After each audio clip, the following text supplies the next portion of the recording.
Hi friends, మీకు ఈ video నచ్చితే లైక్ చేయండి, సబ్స్క్రైబ్ చేయండి.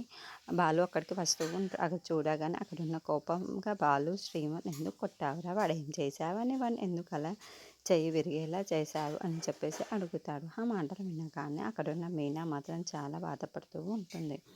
ఇంతలో అక్కడున్న ప్రభావతి వాడు ఏదో ఒక వెధవ పని చేసి ఉన్నాడు, అందుకే వాడు కొట్టాడు, మంచి అయింది అని చెప్పేసి అంటూ ఉంటుంది. ఆ మాటలు వినగానే అక్కడున్న మీనా మాత్రం వాళ్ళ తమ్ముడిని తలుచుకుని చాలా బాధపడుతూ ఉంటుంది. ఇంతలో అక్కడున్న శృతి మాత్రం మీనా కాబట్టి అలా వదిలేసి, అదే ఇంకొకరు ఎవరైనా అయ్యి అంటే కేసు పెట్టేవారు, జైలుకి పంపించేవారు అని చెప్పేసి అంటూ ఉంటారు.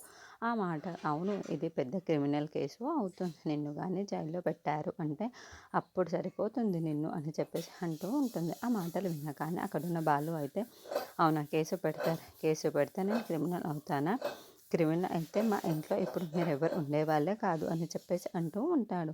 ఆ మాటలు వినగానే అక్కడున్న వాళ్ళందరూ అయితే ఒక్కసారిగా షాక్ అయిపోయి బాలు వైపు కళ్ళ చూస్తూ ఉండిపోతారు. ఇంతలో అక్కడున్న రవి మాత్రం వాడు ఏం తప్పు చేశాడని వాడు ఎందుకు అలా కొట్టావు, వాడు ఏమీ తప్పు చేసి ఆయన నువ్వు ఎందుకు తాగేసి వెళ్ళి కొట్టావా ఏంటి అని చెప్పేసి అడుగుతారు. ఆ మాటలకి అక్కడున్న బాలుకి చాలా కోపం వచ్చేసి వాడు చేసిన పనికి వాడిని కొట్టడం కాదు, ఏదైనా చేయొచ్చు అని చెప్పేసి అంటాడు.